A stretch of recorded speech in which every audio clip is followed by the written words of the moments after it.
তাহলে বন্ধুরা, আমি আবার চলে এসেছি আজকে একটা নতুন রান্না নিয়ে, যেটা হচ্ছে মাংসের পাতুরি। তো শুরুতেই তোমাদের দেখাচ্ছি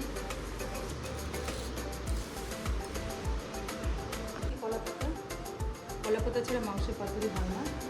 আমি কলা পাতার উপরে প্রথমে রাখবো হচ্ছে কাটা কিছু পেঁয়াজের টুকরো,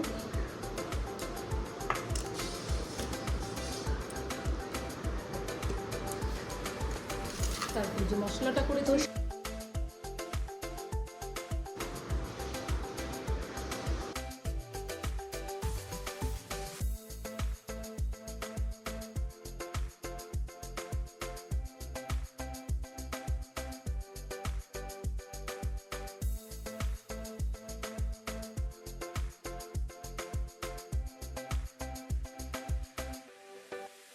হয়ে গেল আমার তৈরি।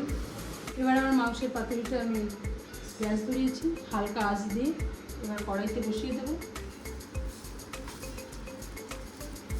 আধ ঘন্টা সময় লাগবে এটা তৈরি হতে।